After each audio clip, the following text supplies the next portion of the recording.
diskusinya tentang satu pertanyaan ya. Pertanyaan dari saudara Andi ini, ada yang mengartikan bahwa kematian Yesus itu artinya terpisah hubungan Yesus dengan Bapa. Jadi kematian itu hanya Yesus itu terpisah dengan Bapa. Maksudnya mati itu artinya terpisah Yesus secara hubungan dengan Bapa. Ya. Nah, bagaimana menanggapi itu? Ini saya sudah komen ya di video ini. Nah, nih, ya. Ini kamu dengerin ya.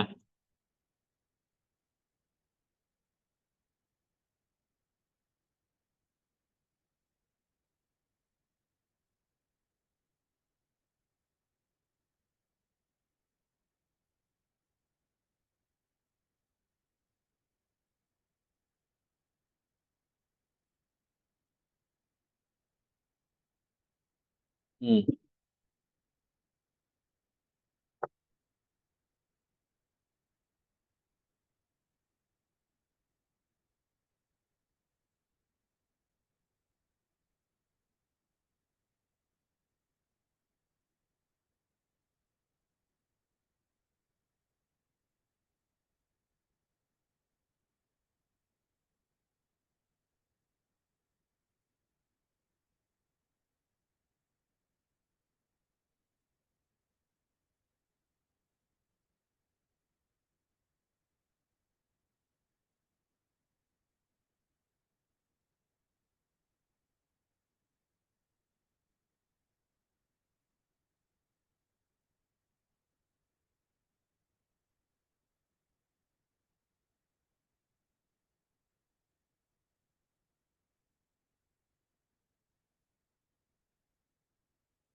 Oke, itu ya.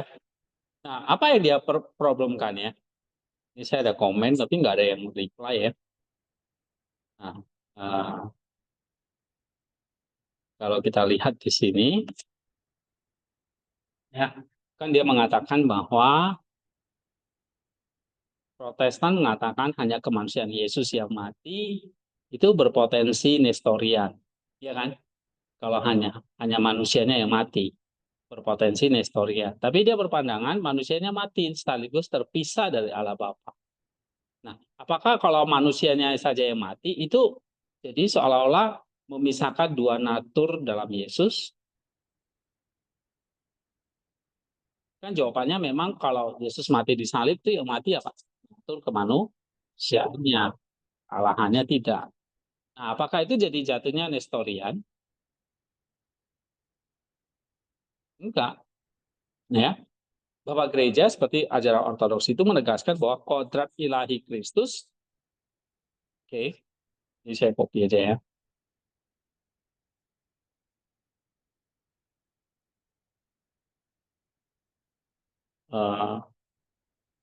Nah, ini kan percakapan di grup itu. Kamu harus tahu,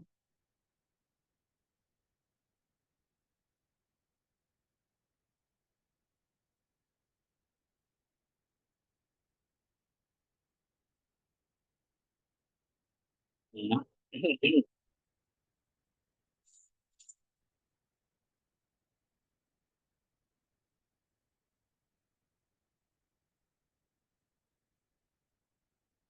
Ini ortodoks juga menyatakan bahwa kodrat ilahi Kristus tidak mungkin mati. Terus tahu ya.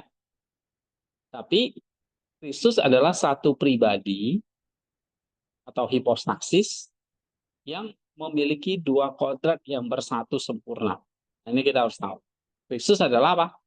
Satu pribadi yang memiliki dua kodrat, itu ilahi dan manusia. Ya, kematian Kristus adalah kematian dalam kodrat manusianya. Oke, yang mati apa?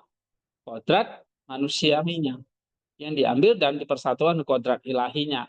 Tapi ini bukan berarti pemisahan dua entitas yang terpisah, melainkan pengalaman kematian oleh pribadi yang satu. Apa pribadi yang satu tadi?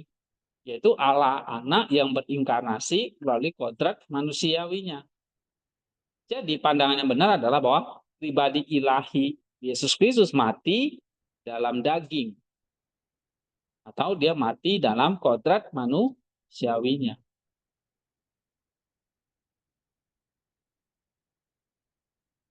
Oke. Nah, berarti kalau Yesus mati itu berarti pribadi ilahi Yesus Kristus mati dalam daging, bukan di dalam Allah atau dalam ilahi. Ya, pribadi ilahinya yang mati, tapi di dalam daging. Nah, itu ini kita nggak jatuh di dalam Nestorian, ya. Lalu dia bilang lagi, wah, efektivitas keamanan keselamatannya jadi terbatas, ya. Dia mengatakan bahwa jika hanya kemanusiaan Yesus yang mati, maka nilai penebusannya akan terbatas. Kita bantah dengan ini. Nilai penebusan kemanusiaan Kristus tidak hanya terletak pada kodrat manusiawinya semata, tetapi karena pribadi yang mati adalah Allah anak yang berinkarnasi. Kodrat ilahi Kristus memberikan nilai yang tak terbatas pada pengorbanan kemanusiaannya. Dengan kata lain, tindakan pribadi ilahi melalui kodrat manusiawinya memiliki kuasa penebusan yang tak terbatas. Itu bantahannya. Karena apa? Karena penebusan kematian Kristus itu bukan terletak pada kodrat manusia semata, tetapi pada pribadinya. Nah, ini jangan lupa ada kata hipostasisnya. Pribadinya yang punya dua kodrat tadi. Ya, walaupun kemanusiaannya mati, apakah terbatas? Enggak, karena pribadi yang mati adalah Allah anak yang inkarnasi. Ya, kan dia tadi yang ngomong gini, kalau hanya kematian Yesus yang mati, kemanusiaannya yang mati, maka nilai penebusannya akan terbatas. Jadi klaim dari channel tadi itu mengatakan Yesus itu ya manusia mati, Allahnya juga mati gitu. Jadi nggak terbatas, dua-duanya mati. Nah, kita membantah bahwa hanya kemanusiaannya yang mati. Dalam pengertian pribadinya yang mati adalah pribadinya yang mati. Berarti kalau pribadinya yang mati, ya pribadi yang mati, maka eh, itu punya penebusan yang tak terbatas. Pribadinya yang mati nih dalam kodrat manusianya, ya. Pribadi yang punya kealahannya mati nggak? Enggak. Maka pada saat yang sama Yesus pernah bilang sama pencuri itu, pada saat yang sama kamu akan bersama aku di Firdaus. Ya kan? Ini Yesus mati. Dia juga ngomong sama pencuri di sebelahnya apa? Kamu juga akan berada bersama aku di Firdaus. Nah, jadi pribadi dalam kemanusiaannya mati. Dia turun dalam kerajaan maut. Tapi natur kealahannya di Firdaus tidak mah. Nah, ilahi ya nggak mungkin mati. Ya, jadi kita membedakan antara pribadi dan kodrat. Pribadi itu hipostasis, ada kodrat atau natur manusia dan Allah. Kayak kita kodratnya apa? Manusia. Pribadinya Nel. Pribadinya Wiki gitu. Wiki satu pribadi punya kodrat manusia. Nah, manusia itu dibagi lagi jasmani dan rohani. Jadi satu pribadi punya dua kodrat, jasmani dan rohani. Sama seperti Kristus, dia pribadi yang berinkarnasi, Allah yang berinkarnasi itu pribadi, diberi nama Yesus Kristus. Tapi punya dua kodrat, ilahi dan manusia. Nah, waktu dia mati, pribadinya mati, yang digantung kan mati kan, itu kan pribadinya. Tapi yang mati kodrat manusia.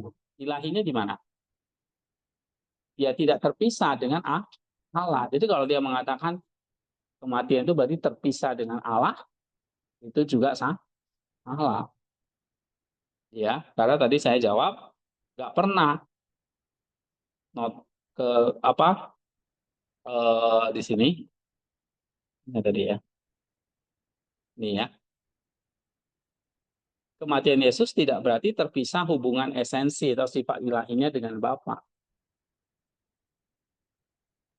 Karena ada kesatuan hipostasis ini. Persatuan sempurna antara sifat ilahi dan sifat manusia dalam satu pribadi. Ya. Nah, kematian Yesus di kayu salib dipahami sebagai kematian manusiawinya. Dalam kemanusiaannya, Yesus mengalami pemisahan jiwa dari tubuh. Itu kematian. Seperti yang dialami oleh semua manusia. Ini adalah realitas dari kodrat manusia yang diambil sepenuhnya. Ketiga, meskipun Yesus mengalami kematian dalam kemanusiaannya, sifat ilahinya tetap bersatu dengan Bapa dan Roh Kudus. Jadi nggak pernah terpisah. Makanya dia bisa mengatakan sama pencuri itu, kamu sama aku akan bersama di Firdaus. Itu namanya dia tidak pernah terpisah dengan Allah. Jiwa terpisah iya dari tubuhnya. Itu namanya kematian. Jadi kemanusiaannya yang mati. Nah, waktu kemanusiaannya mati, itu dalam pengertian seperti kita nih, kalau jiwa atau roh kita diambil dari tubuh kita, kita mati. Nah, Yesus mengalami itu. Jiwa atau rohnya itu diambil dari tubuhnya. Tubuhnya di kuburan, di goa, ya kan? Tapi rohnya di mana? Hah? Rohnya di mana? Di alam maut. Ya kan? Di alam maut. Nah, waktu di alam maut, di situ ada nggak keilahiannya? Ada. Waktu dia Firdaus, ada juga. Paham nggak? Nah, karena dia punya dua natur itu. Bingung ya? Kalian bingung, saya jadi bingung. Satu manusia, manusianya mati. Berarti jiwanya terpisah dari, ya kan? Natur ilahinya mati nggak? Tidak. Jadi tubuhnya ada di mana ini? Dibuang, kuburan, ya kan? Jiwanya di mana? Rohnya di mana? Sama. Nah, natur ilahinya mati nggak? Enggak. Tetap ada di dalam jiwanya. Gitu. Dia kalau di Firdaus, Allah nggak? Allah. Jadi alam maut, Allah nggak? Pada saat yang sama itu, dia turun ke alam maut, berarti dia mati secara manusia. Tapi terpisah dari Allah, nggak pernah. Ya, dia nggak pernah terpisah dari Allah. Jiwa Kristus dipisahkan dari tubuhnya saat kematian. Iya. Tapi keilahiannya tidak terpisah dari jiwa maupun tubuhnya. Keilahiannya, natur ilahinya tetap gak menempel sama tubuhnya. Iya. Sama jiwanya. Iya. Jadi yang disebut mati di sini apa? Kemanusiaannya. Artinya jiwanya dengan tubuhnya terpisah. Tubuhnya di kuburan, jiwanya ke alam maut. Tapi jiwanya punya keilahiannya enggak? Jiwa Kristus itu ya roh Kristus itu. Roh Kristus itu roh Kristus itu ya roh Tuhan, roh Allah juga.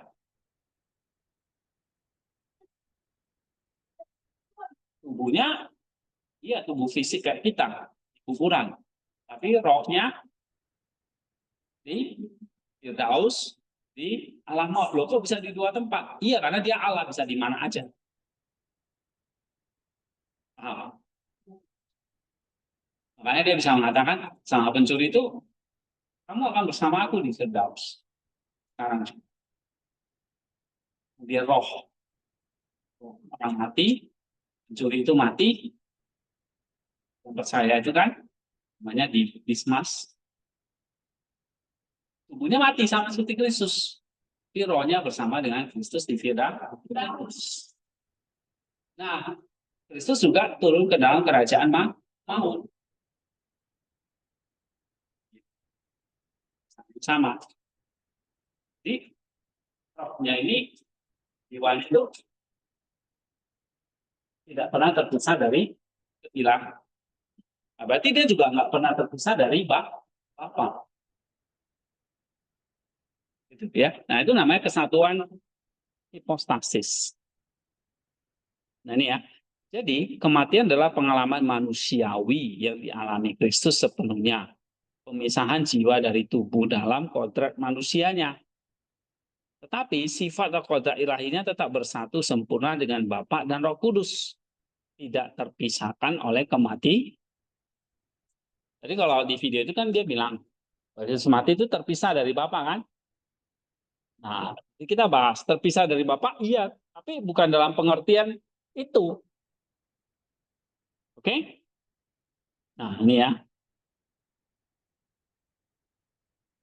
Kematian Yesus terpisah dari Bapa, pengertiannya adalah, dia bilang, Yesus secara ilahi dipisahkan dari Bapa karena dosa-dosa kita. Nah, Kristus mengalami penderitaan yang tak terhingga, itu maksudnya. Dia merasa ditinggalkan oleh Bapa dalam kemanusiaannya.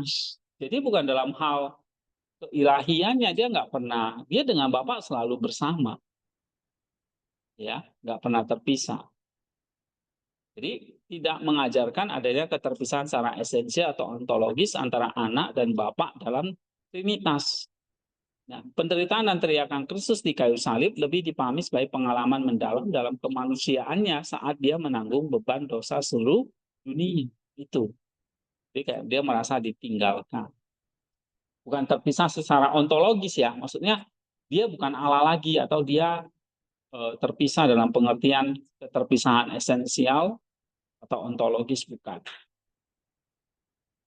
Jadi waktu Yesus di Firdaus dia Allah. Waktu dia turun dalam kerajaan maut dia Allah nggak? Dia tetap Allah. Ya, terpisah dari Bapa nggak pernah. Walaupun dia turun dalam neraka nggak pernah terpisah. Waktu Yesus lahir di dunia terpisah nggak dengan Allah? Ya enggak. Ya. Oke. Nah ini bantah-bantahannya ya. Kita udah jawab. Dia nggak ada komen ya sudah. Ya kan? Ada komen ini. Biasanya ini ada 24 reply. Reply-nya banyak nih. Ini dia nggak ada reply ya. Berarti dia mengiyakan. Itu topik kayak gini kamu belajar di sini. Ya. Nah ini kan jawaban-jawaban saya. Terus kemarin ada yang bertanya tentang apa lagi? Uh, jadi kalau ada pertanyaan gitu jadi menarik ya. Kita jadi belajar. Nggak ada ya. Hmm.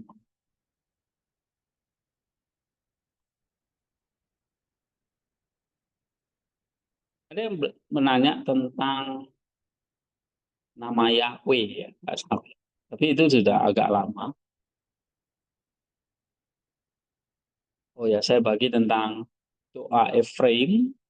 Ini kalian bisa baca selama Paskah, masa Prapaskah, doa Efraim.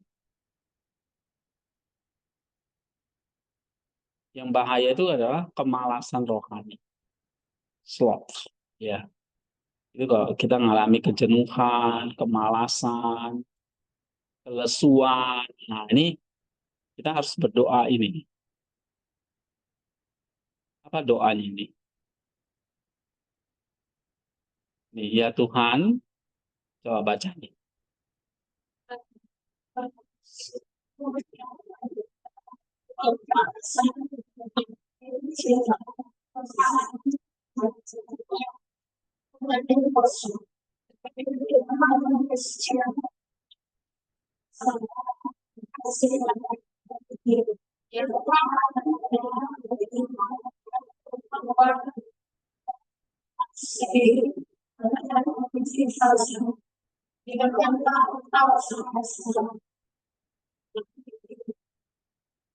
Ini saya bahas lebih rinci di sini nih.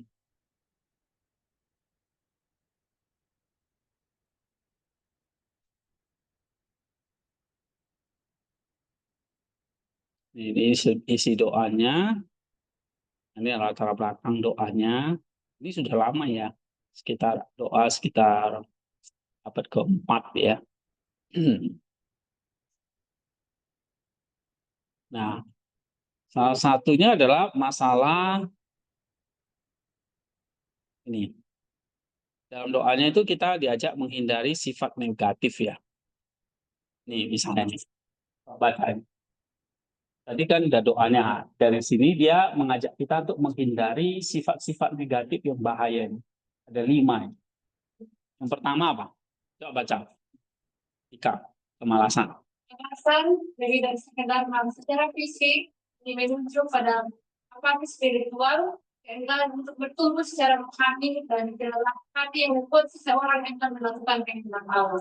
Tuh, kemalasan itu bukan sekedar malas fisik ya, tapi spiritual yang apatis, malas atau enggan lagi bertumbuh secara rohani, ya, kelelahan hati. Gitu. Yang kedua, lemah hati, ya, coba baca. mengacu pada rasa putus asa, depresi spiritual, atau kehilangan taraf, dan sebagainya. Nah, jadi dari kemalasan itu akan timbul apa? Putus asa. Itu sambung menyambung itu. Dari kemalasan akan timbul kelemahan hati. Kelemahan hati itu apa? Depresi, putus asa, kehilangan harapan. Yang ketiga, Cinta akan kekuasaan. Hasrat untuk mendominasi orang lain, mengontrol segala situasi atau menempatkan diri di atas orang lain. nah ini kalau sudah depresi, kehilangan harapan, maka segala dosa itu akan mengikuti. Misalnya hasrat mendominasi orang lain, ya mengontrol. Yang keempat, Cinta akan jual. nah ini dosa berikutnya. Oke, keserakahan. Dan materialisme yang mengalihkan fokus dari hal-hal spiritual. Nah, baru dosa berikutnya lagi. Kosong. Gosip, fitnah, atau pembicaraan yang tidak membangun dan menjadi racun bagi komunitas. Nah, itu. Ini semua karena dari dalam hati sudah apatis. Sudah lagi enggan mau bertumbuh. Lelah hati. Ya. Nah, akhirnya jadi depresi, putus asa, timbullah dosa-dosa lain, yang ini yang paling utama, kekuasaan, uang, dan gosip, omong kosong. Nah, tapi dia mengajak kita untuk mengembangkan sifat-sifat positif, yaitu kesucian, terus baca. Kemudian hati dan pikiran yang berdiam diri dan fokus pada hal-hal ilahi. Dua, kerendahan hati. Hal yang benar tentang diri sendiri dalam relasi dengan Allah dan sesama. Iya. Tiga. Kesabaran. Kemampuan menanggung kesulitan tanpa hilang iman atau harapan. Keempat. Cinta yang tidak mementingkan diri sendiri dan menjadi fondasi dari semua kebajikan Kristiani. Iya. Nah, ini dua ini yang mengajak kita untuk hati-hati terhadap yang negatif, tapi kembangkan yang positif. Nah, ini saya bahas tentang kemalasan ya. Dan ini salah satu dari 7 dosa maut. Termasuk tadi di dalamnya ada keserakahan, ya, dan omong kosong itu dosa maut. Oke, nanti kalian bisa baca di sini ya. Nah, itu beberapa hal ya dari pelajaran kita minggu lalu, doa Efraim, terus apa lagi? Oh iya, Minggu Palamas ya. Palamas kita belajar tadi dari Markus 2 ayat 1 sampai 12, tetapi ada yang namanya ini ya, homili-homilinya atau di buku Inspirasi 8 atau di sini apa sih artinya Minggu Gregory Palamas. Nah, ini kalian udah baca belum artikelnya? Minggu Gregorius Palamas. Ini kita memperingati tentang ajaran dia dan kehidupan Palamas. Ya, ajaran dia yang paling utama di situ adalah tentang energi ilahi. Nanti kita akan bahas di buku Damaskus ya. Energi ilahi dan esensi ilahi. Oke. Jadi beberapa update